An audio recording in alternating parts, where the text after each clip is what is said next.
Rollercoaster Tycoon was a near-perfect game, home to countless legendary coasters that we've already tackled on this channel.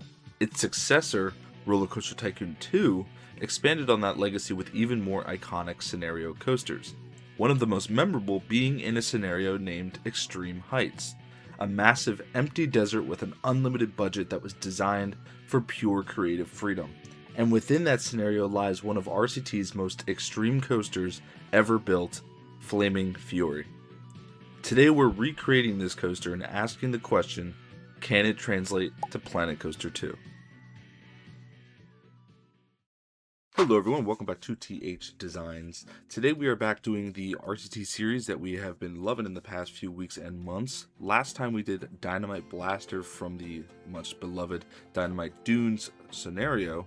Today we are back to take another stab at a new coaster, one I'm very excited for, one that has been anticipated for quite some time. You can see Dynamite Blaster here. If you did not see that video, I recommend that you see it. It was a really good video. It actually posed new problems that we hadn't really experienced in any other episode. There was so much terrain embedded into this project that pretty much any other model or pre-build that we have done has never really touched. So this was a very fun model. Posed a lot of unique challenges. Definitely go watch if you haven't seen it. Very good one. Of course, we are going to build on the same map, but before we get to that, let's jump over to Rollercoaster Tycoon and let's talk about the coaster that we are doing if you haven't figured it out. So, as usual, welcome to Rollercoaster Tycoon, of course, open RCT 2. If we go over to scenarios, you'll see if we go to the original Rollercoaster Tycoon tab, Dynamite Dunes right there was last episode. Today we are jumping to Rollercoaster Tycoon 2, and in this tab you see a bunch of great names, some legendary scenarios. These are the personal ones that I grew up on, but today we are talking about Extreme Heights, which I'm sure many of you could have guessed there's a very famous coaster in this scenario. Jumping into this scenario, you get a pretty quick glimpse at it. It is the only thing in this very barren desert. This is one of the most fun scenarios in my opinion because you have unlimited cash, and unlimited cash leads to incredible creations like this. This is Flaming Fury, as you see up there. It is a B&M sit-down coaster. You see it about to go over the path. I thought that was the coolest thing as a kid. This coaster just has everything. This is going to be one of our toughest, if not the toughest recreation that we have done thus far. This model is in-game, but this terrain, just like last episode, is going to pose a lot of problems. But it will be extremely fun if we pull it off. And jumping back into Planet Coaster, one of our initial problems is we don't really have enough space for this guy. We might have to take the entire back corner here to make this work, because I do want to keep it on the same map as the others. Let me just delete some trees and we'll see what we can do. This is going to be in a desert just like Dynamite Dunes was, so maybe it's smart to kind of extend it from that. And I think we're pretty much teed up to get this thing started, so let's jump over to Rollercoaster Tycoon 2 and let's figure out how we're going to tackle this. So one of the nice things that Rollercoaster Tycoon has to help us translate into Planet Coaster that we have not used on any other coaster before is the height marks, not on the ride tracks, which we have used before, but on the land, because there are so many hills and dunes and bumps, it's hard to get it exactly right. You see at the station we are about sea level, so that's nice and easy. That's an easy place to start. But at the top of the lift hill we have one of our tallest dunes, which is 115 feet. So we're gonna have to keep that in mind because you see there's so many intersections with the terrain. This is probably going to be a little bit like agoraphobia and claustrophobia on that video, where claustrophobia was weaving in and out of terrain that was going up and down, and we kind of had to morph it as we went. For now, I'm going to build the station. I'm probably going to build the chain lift as well, which we turn on the height markers is 180 feet from sea level, starting from 45 feet in the air. So pretty tall coaster. Doesn't look as tall because of the terrain, but this is a large guy. So I'll meet you when we're about here, and we can start to figure out how we're going to deal with the terrain, if it's even necessary. This iconic moment here with the entrance, yeah, this is going to be a tough one, but definitely a fun one. So before we skip to that, actually, I want to show you the B&M sit-down model, which is right here. This is the exact same model as the one in-game, the real-life counterpart. As for the station location, probably makes sense to put the station maybe about here. I would rather give us more room than not enough room. I don't want the layout to be messed up because of something like the border of the park or something. So I'm going to build this up 45 feet and build that chain lift like I said earlier, and I will see you when all that's done. So there is the lift, the little turnaround, and the station all complete. Station is at 47 feet, and the lift is at 207, which if you have not seen the past episodes or videos, the reason it is more, because if you remember in game it was 180 feet, is there's about a 33% increase from Rollercoaster Tycoon to Planet Coaster. So there has to be that increase in size, more or less. So on every coaster in the past we've done it, and today we're doing the same thing. So technically in Planet Coaster, this is a hypercoaster, whereas in Roller Coaster Tycoon, it's not. It doesn't break 200. So now all the fun stuff. We have this gigantic drop here, which is just insane. It goes underground to minus 20 feet. You can see that right there. After going up minus 20 feet, it then shoots up into an inverted top hat over the entrance plaza, which you already know we're going to recreate that. It goes 145 feet into that inverted top hat, and then it goes back underground, which if we turn on the underground view, it then turns right into this, I believe this is called a bow tie element here. If my Wheel of Wonders training has paid off at all, I think that I got that right. So now we are dropping a lot, like over 200 feet, straight into the ground, where the vertical G-forces, like we talked about last episode, are just going to be insane because they just don't translate. This U shape here is just going to, in Planet Coaster, be a vertical G-force nightmare. So we're probably going to have to extend it a bit more. And then we're going to do that inverted top hat. Instead of 145 feet, it's probably going to be something closer to 150, 160, maybe 170. And then diving back around into a right-hand turn underground. So if we get our holographic tool, basically we are stopping about here where it pretty much goes straight up into the air. Going to build more or less just before this turn, and we'll figure it out. This is a very intense coaster, so I'm sure the stats are going to reflect that, and it's moments like these that are going to make that happen. So let's see what I do.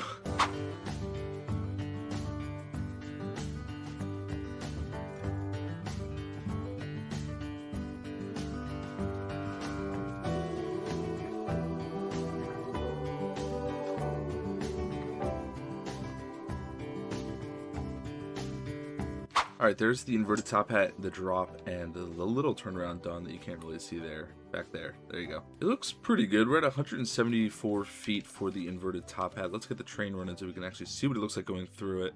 We are about minus 40 feet, maybe almost 50 feet. See the coaster going through now, going down there, and then going straight up into that inverted top hat, which looks pretty good. I'm pretty happy with that. Love that speed up there. Good hang time. And then this turn is pretty good. I'm sure the laterals are pretty steep, but if we take a look at the G-forces here, they are pretty gnarly. So as the second train comes, we'll take a look at what it looks like on this first little transition. They get pretty steep. Look at this number right here. It's at that moment now, and you see it's at almost 6. So it was at like 5.9, which is gnarly.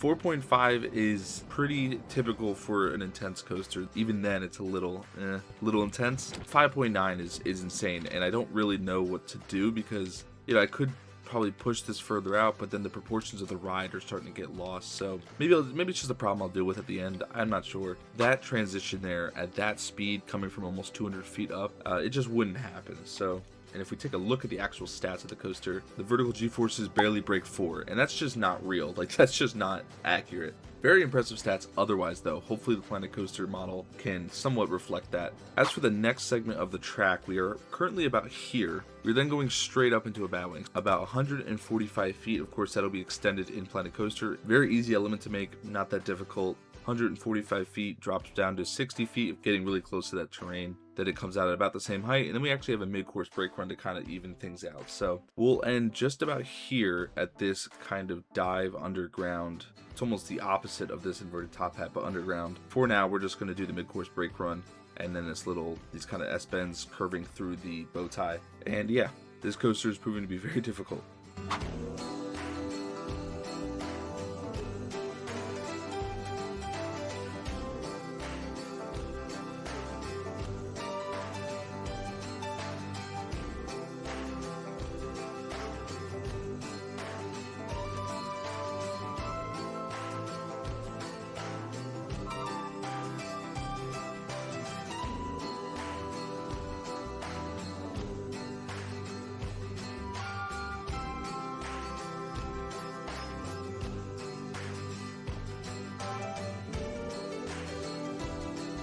Alright, there's the bow tie and all the little S-bends done. This thing is definitely proven to be extreme, fitting the name of the scenario that it sits in. I mean, the G-forces on this thing, I don't even know how to really fight them. This moment here is pulling 6.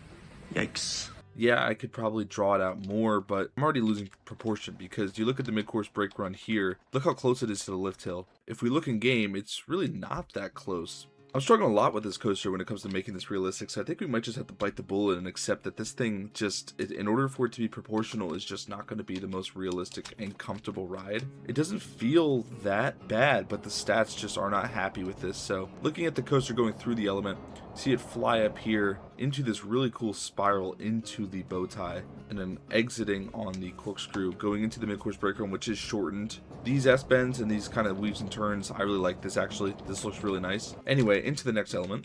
Looking in-game, we are currently right here doing a twist, a counterclockwise twist into a quarter loop, basically doing another inverted top hat, but this time underground inverted top hat. And then just mirroring that same entrance with the exit, except we're going to do a corkscrew, which there's a lot of terrain and path interaction here. That'll probably happen at the end when we're decorating all this, not right now. Then we jump up into a kind of brake run thing. I think these are just trims. And then it finishes off with some corkscrews and stuff. So before we get to the finale, I think we're just going to end just before the corkscrew here. Half cobra roll thing, this sidewinder I think is what it's called, and then these little airtime hills, which are all underground by the way. This thing is nuts. So anyway, for now we're gonna do this inverted top hat, this turnaround, and that's it. This should be a pretty quick one. We'll see how easy this is. This has been a very not easy coaster.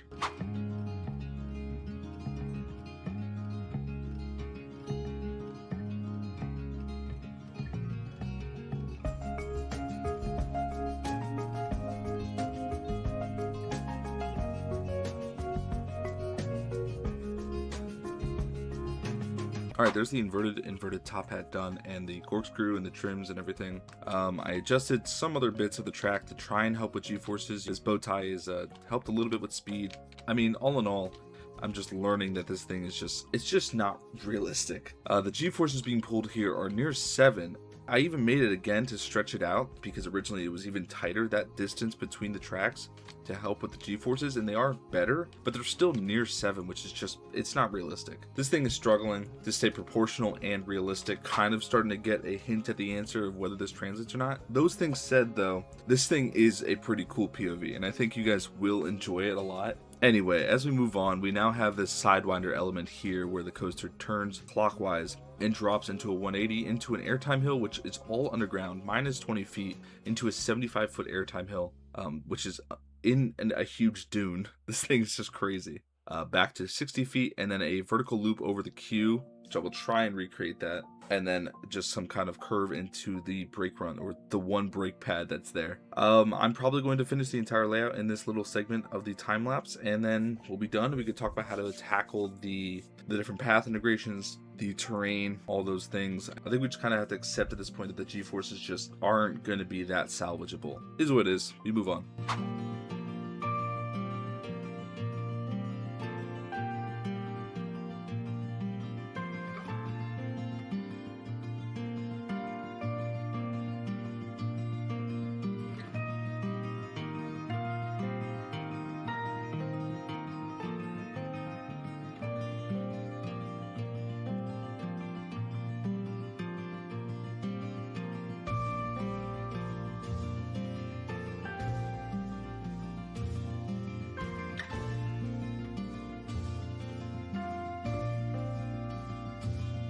Alright, there's the rest of the layout complete and done. If we click on the track, you can see the segments that we did underground. We have that big 180 turnaround, probably a lot of G-forces there, going into a 55-foot camelback, into the second camelback, which is a little stretched out to make room for this vertical loop, which had to be shrunk numerous times to make it go through, but it does clear that fine. And then it just winds up into a really small kind of turn at a slow enough speed that this is actually fine, into the brakes here. Pretty easy stuff, and that kind of completes the layout. Of course, we're gonna have to do a lot of terrain.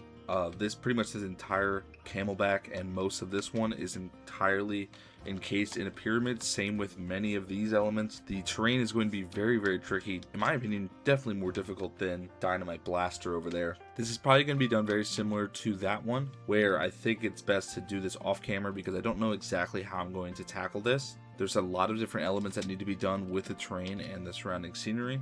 but I'm going to try my best to get everything done. And then once all of that is all done, then we could talk about the statistics, the G-forces that are inevitably going to be way too much. Probably the most lethal coaster that we've made on this channel thus far. And it's smooth, it looks fun, it might pull some good stats, we'll see. Definitely stick around at least for the POV, it's definitely worth it. And as for the coaster, next time you see this, it'll be entirely done.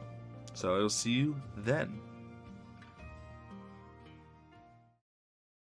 Alright, everything is completely done. The terrain is as close as I could possibly get it to. Of course, we're dealing with the same issues that we had over there with Dynamite Blaster, where the isometric and geometric shapes that are in RCT just don't exist in Planet Coaster, so we have to deal with some smoother kind of contours. As for everything else, this is the first time we have done technically the entire park, because there really is only this corner in the map. We have all of the paths done. We even have these stalls, which, speaking of, I want to give a shout out to the person that made these stalls. These are not mine. I did not make these. I want to make that very clear. These were both made by a user called GettingBusy89. I will, of course, attach these both in the description, as well as the main entrance. This is not mine either. These are super well done. This one was made by a user called Lucy Van Pelt. And again, this will be in the description if you would like to use this and support that build. Fantastic blueprints, and they really helped polish this final build. Otherwise, everything is pretty much the usual. We have all the path work done. We even have the queue with some custom supports to really capture what it looks like in game. We even gave kind of the space theme station, which of course doesn't translate too well, but looking at the comparison in the game, it's not the worst. The red and black colors on the supports and the track look awesome, as well as that yellow train, pretty iconic to this coaster. And yeah, so while it technically has pretty bad G-forces, and in my opinion probably isn't realistic, it is a really nice coaster, and I think it came out really nicely. And I have seen the stats, and they're pretty impressive, so let's let this run its course, and then we'll take a look at those stats and we can compare them to the RCT original. So looking in game, if you look up here, 8.08 excitement is for the original Flaming Fury. That is very high. That's very good. 9.65 intensity, I don't think it's surprising to anybody. 5.62 nausea is pretty high as well. Very good stats. Let's take a look at what they are on the Planet Coaster version.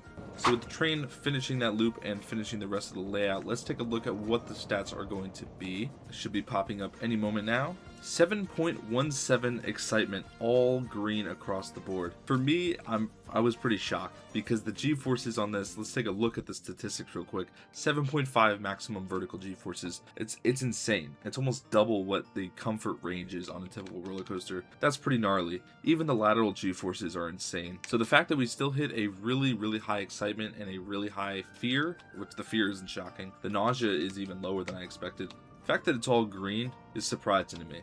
For the duration, we're at 115, pretty solid. Track length of 6,400, that's very impressive. Almost a 90 mile per hour max speed, that's crazy. Average speed of 38, it definitely does crawl towards the end, but all in all, this is a pretty sick coaster. As for the question that we ask every single coaster that we build in this series, whether it's the pre-builds or these scenario coasters, does it translate into Planet Coaster? This is a hard one for me because aesthetically I think it's the most complete one. I think it looks really nice. The pathing and everything is there, even the little stalls and the bench placements. And it is a smooth ride, it is a fun POV, but I have to be realistic and say that Planet Coaster is the realistic equivalent to many of the Roller Coaster Tycoon builds, and that is ultimately the question that we are asking. And 7.5 Gs is just extreme. So I have to probably say no to this. And I think it may be the first no that I can think of, besides Liberty Loop, although we fixed that. Speaking of Liberty Loop, this will probably be readdressed in the future and probably expanded on in some way to make it work realistically. I don't know when that will be, but maybe keep an eye out for that. I do want to not necessarily do this justice because it has all green. It does have justice already, but just maybe give it another stab at making it realistic. All in all, I hope you enjoyed this episode. There is going to be a mini cinematic as usual, as well as the POV. Definitely stick around for the POV. It is well worth the watch. This is a pretty epic coaster, and it reflects in the POV. That's all I'll say. So I hope you enjoyed, and I will see you in the next build. Do keep commenting the next one you want to see. You guys have been great at that and really have helped with the selection process for these videos. Do take care, everyone. I hope you enjoyed the cinematic and POV, and I will see you in the next video.